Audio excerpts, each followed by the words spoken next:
ótima tarde para você. Está começando Sala de Entrevistas desta tarde. E quem visita a gente hoje é a advogada Andressa Gutierrez. Seja muito bem-vinda. Muito obrigada, Bruna, pelo convite. Boa tarde a todos que estão nos assistindo na TV Farol. Andressa, eu quero começar a nossa entrevista te perguntando sobre o direito e a linguagem, essa comunicação. Então, Bruna, eu tenho uma formação, além de advogada, eu também tenho formação em letras, então é bem legal para mim falar sobre isso, porque o direito e a linguagem têm tudo a ver, né? O direito faz uso da linguagem, seja verbal ou não verbal. Essencialmente, o nosso trabalho se dá por meio, né, da escrita, e também, em muitos momentos, da nossa linguagem, né, da nossa fala, do nosso posicionamento, seja em audiências principalmente, até no trato com o cliente. Então, o direito e a linguagem, eles estão muito linkados, muito imbricados, e o domínio, né, da linguagem no direito, eu acho que é fundamental para que a gente possa fazer um trabalho adequado, né, para o nosso cliente, na defesa dos direitos, né, das pessoas no geral, e também eu acho que isso nos fortalece tanto na questão dos atendimentos, principalmente nas audiências, em alguns casos, né, para advogados que atuam em tribunal do júri, é muito importante o uso da linguagem, então a linguagem e o direito têm tudo a ver. Tem tudo a ver mesmo. E como os advogados eles podem usar essa linguagem na produção de suas peças, por exemplo?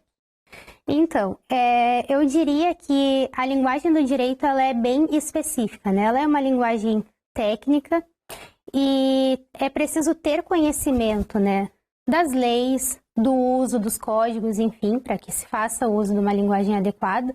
E também o uso adequado seria, né, no mundo ideal, da própria gramática, né, da nossa língua, para que se possa escrever melhores frases, construir a argumentação de uma maneira mais adequada, pensada, porque eu sempre digo, a nossa língua ela não é ingênua, a gente usa ela a nosso favor, o nosso discurso que é construído, né, seja numa peça que como nós falamos, uma petição inicial, numa defesa. Então, quanto melhor é o nosso domínio sobre isso, eu acredito que a gente consegue utilizar essa linguagem para chegar, para que o juiz, a pessoa que for ler a nossa peça, né, o nosso documento, ele entenda da maneira também que nós queremos que ele entenda. Ela entende, enfim.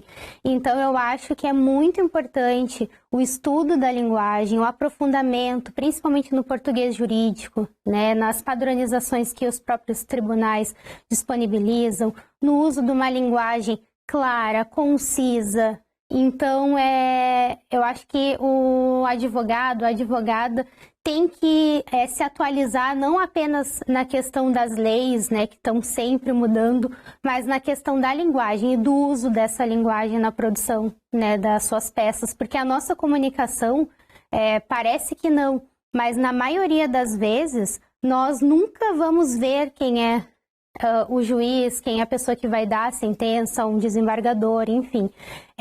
Nós vamos nos comunicar essencialmente da maneira escrita. Então, o domínio, né, da língua portuguesa e do português jurídico é fundamental para os advogados. Inclusive, eu já ministrei um curso na OAB, né, de português jurídico, e eu pretendo aprofundar um pouco mais para auxiliar e para compartilhar esse meu conhecimento, né, do curso de letras com a questão também do direito. E tem projetos desse curso ainda para ele se espalhar mais um tempo? Então, Bruna, vários colegas me pedem esse curso. Eu confesso que eu sou um pouco tímida, né, no uso das redes sociais, enfim.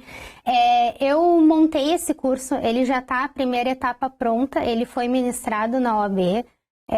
Eu recebi um convite também da universidade para falar, né, sobre o português jurídico, e a minha ideia seria realmente aprofundar e disponibilizar um curso para advogados, né, justamente porque eu tenho essa formação também.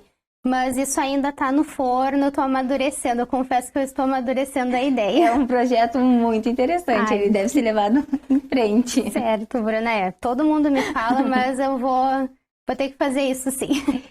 E como é que funciona a comunicação com teus clientes também? Então, Bruna, o escritório que eu trabalho, ele é um escritório que tem várias áreas, né? E hoje é uma preocupação que eu tenho, porque... como que eu vou explicar? Pode cortar assim quando eu ficar... Só seguir. Tá, então tá. Eu acho que hoje é uma preocupação que eu tenho enquanto advogada, a minha comunicação com os clientes. Porque o direito, ele é essencialmente... As pessoas sempre falam, não entendo o que tu tá falando. Vocês falam de um jeito diferente, foi feito para que as pessoas não entendam, é muito juridiquês, é muito latim.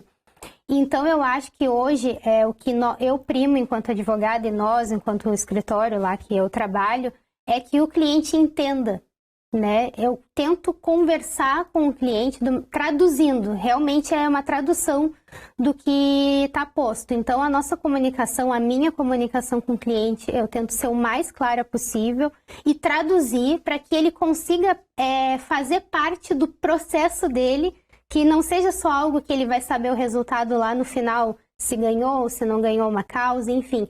Eu gosto de trazer o cliente para perto para que ele participe, né, do processo dele, que ele entenda todas as fases, todos os andamentos, e eu faço essa tradução mesmo dos termos técnicos, porque o direito, às vezes, né, é uma linguagem à parte.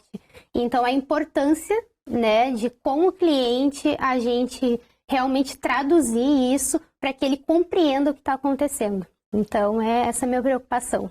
Realmente, normalmente tem pessoas que não se sentem seguras, né? Procuram pelos seus direitos, mas às vezes nem entendem realmente. E é muito importante ter essa tradução do que realmente está acontecendo, né? Não, com certeza, Bruna. Essa é uma preocupação realmente que eu tenho, porque não adianta eu dizer para a pessoa que o processo está concluído com o juízo, se a pessoa não sabe o que isso significa. Então, eu vou traduzir. Toda vez que que eu dou uma informação para o cliente, se ele não entendeu, eu explico novamente, eu faço essa tradução, né, desses termos jurídicos para que ele, de fato, possa entender o que está acontecendo.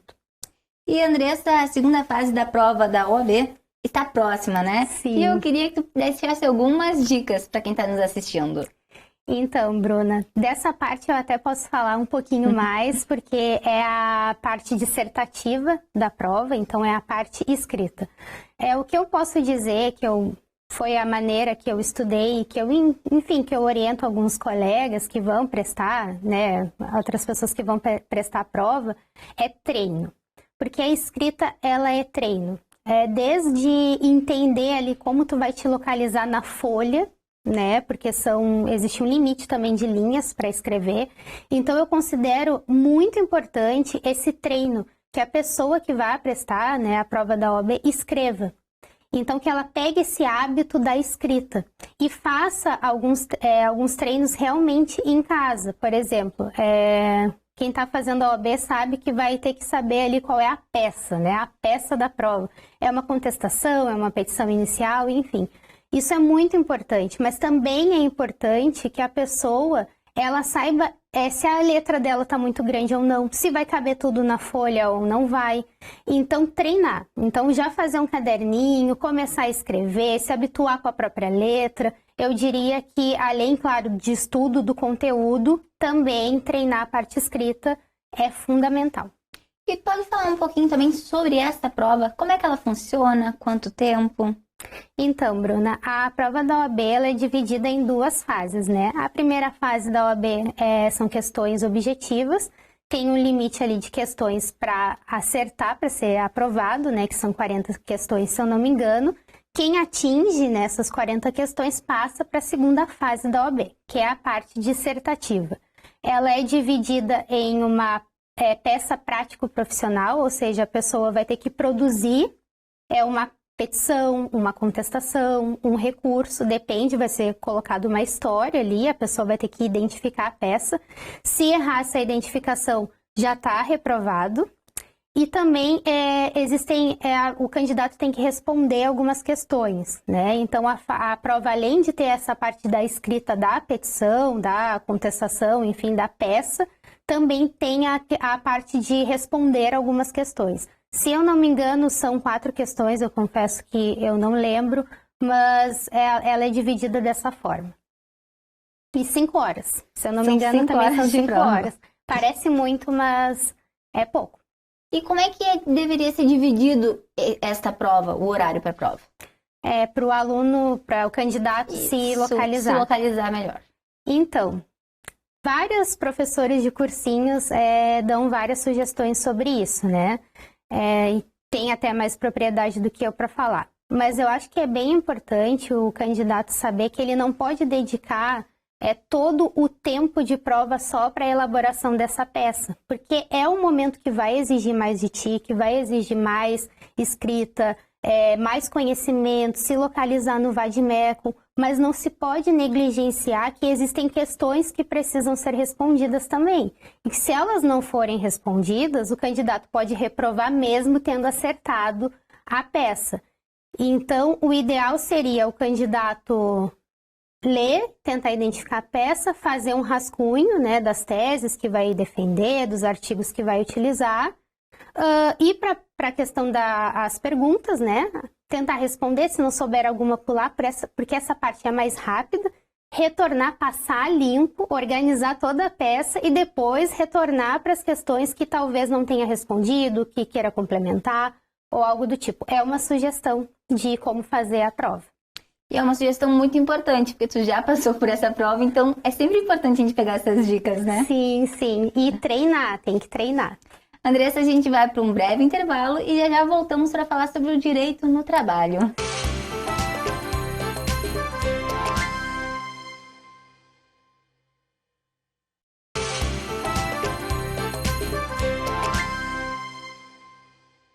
Estamos de volta com Sala de Entrevistas na TV Farol.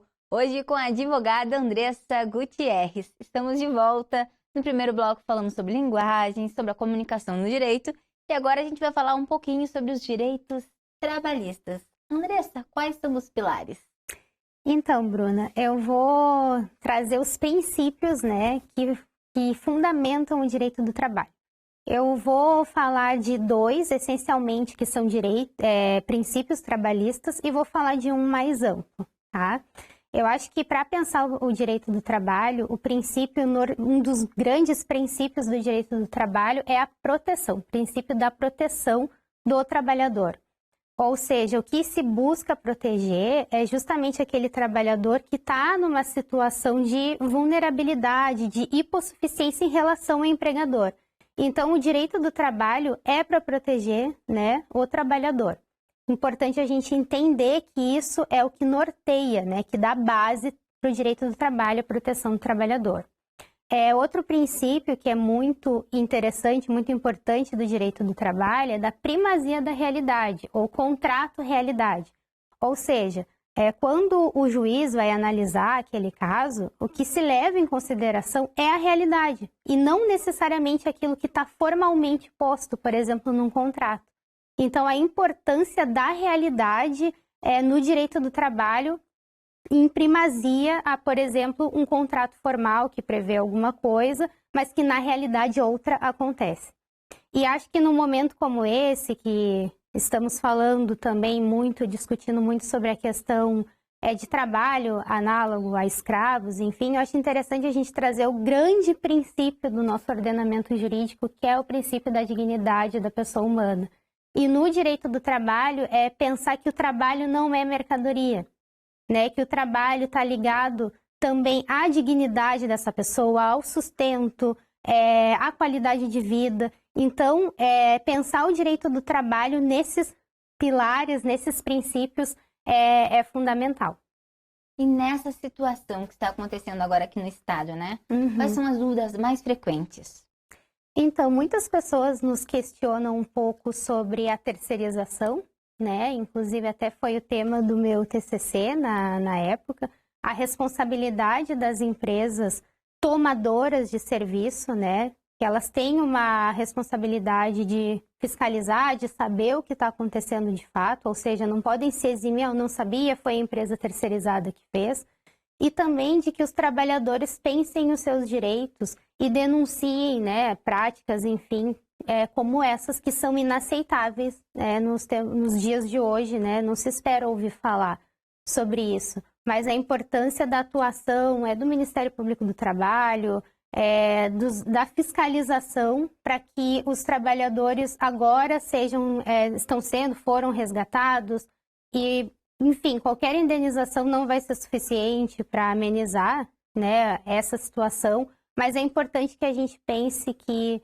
o direito do trabalho protege o trabalhador, protege também as empresas, então pensar no direito do trabalho é muito importante e eu diria que, enfim, hoje as dúvidas vêm muito em relação à terceirização, né? Não dá para se eximir, fingir que, enfim, não sabia ou algo do tipo. Então, essas são questões que as pessoas têm bastante dúvidas. E aqui no município do Rio Grande, quais são as principais dúvidas dos trabalhadores? Então, hoje, essencialmente, eu trabalho na defesa principalmente de empresas, né? E todo mundo, advogada vilã que defende empresas. Mas eu acho que o nosso foco, na verdade, é o enquadramento das empresas para que elas operem da maneira adequada, que elas tomem as atitudes corretas e apliquem a legislação trabalhista à risca, né? Não dá para flexibilizar. O que está na lei tem que ser cumprido, o direito do trabalhador tem que ser resguardado. Então, a nossa preocupação enquanto advogada de empresas, é que as empresas, atuando de maneira adequada, provavelmente elas vão evitar ações trabalhistas. E os trabalhadores também, que eventualmente nos procuram, têm muitas dúvidas sobre a questão do vínculo de emprego. Muitas pessoas não têm a carteira assinada, e tem dúvida se, por exemplo, ele teria direito a ter essa carteira assinada ou não. É uma ação que aparece muito. Hoje também se fala muito de assédio moral, de situações em que o trabalhador fica numa situação realmente de hipossuficiência em relação ao empregador, questão das verbas rescisórias, se pode pedir demissão, quando que é demissão sem justa causa, por justa causa. Então, essas são dúvidas que são bem frequentes. Eu gostaria que tu esclarecesse algumas dúvidas frequentes, como as demissões por justa causa. Como é que funciona? Então, os dois tipos de demissão, no caso. Tá, então, a demissão por justa causa, ela tá ali no direito do empregador de tomar uma decisão de que não quer mais aquele empregado, né? E essa seria a dispensa imotivada também que nós falamos. Nesse caso, o trabalhador vai ter direito a todas as suas verbas rescisórias e um período de aviso prévio para que ele possa procurar outro emprego, enfim, e também, se ele preencher os requisitos, ele vai ter direito ao seguro-desemprego, que é bem importante. Contudo, também, o trabalhador ele pode não querer mais trabalhar porque conseguiu um outro posto de trabalho. E nesse caso, né, quando o trabalhador pede, né, então, demissão, ele perde, né, algumas verbas, digamos assim, como, por exemplo, ele não vai poder sacar o FGTS, não vai ter a multa do FGTS, o seguro-desemprego também ele não vai receber, porque se presume que foi uma decisão desse trabalhador, porque provavelmente conseguiu outro emprego ou vai investir em outra carreira, enfim. Então, é possível que o empregador queira, né, dar fim àquele contrato de trabalho, mas também que o próprio empregador, né, tem esse poder de também decidir se quer ou não dar fim a esse contrato de trabalho. Entre essas dúvidas mais frequentes dos trabalhadores, tu também falou do direito moral, é isso? Assédio moral. Assédio moral. Como é que esse trabalhador deve agir nesses casos? Então, hoje se fala muito, né, do assédio moral. Enfim, o assédio moral é uma situação que o trabalhador pode ingressar, por exemplo, na justiça, com um pedido da rescisão indireta do contrato de trabalho. Ou seja, é quando o trabalhador demite a empresa, digamos assim, né, por uma justa causa da empresa, do empregador, no caso. Então, se ele é tratado com um rigor excessivo, colocado em uma situação vexatória, que enfim, atinge a sua intimidade, a sua dignidade, né, enquanto pessoa, ele pode pleitear na justiça essa rescisão indireta do contrato de trabalho, que tem o mesmo efeito de uma demissão sem justa causa, ou seja, ele vai receber todas as suas verbas rescisórias, vai poder fazer o saque do FGTS, seguro-desemprego. Então, o trabalhador que sente, né, que tem essa prova de que está passando por essa situação, ele pode, por exemplo, pleitear a rescisão indireta do contrato de trabalho. E quem ele deve procurar nessa situação? Então, ele deve procurar, primeiramente, um advogado de sua confiança para orientar, para verificar se essa situação realmente se enquadra em assédio moral, para que o advogado possa orientar qual é a melhor maneira, né, dele resolver essa situação. Eu indicaria procurar, primeiramente, um advogado. Andressa, a gente vai chegando ao fim já do nosso programa e eu gostaria que tu deixasse um recado para esse trabalhador que está com dificuldades. Como ele pode procurar ajuda, no caso?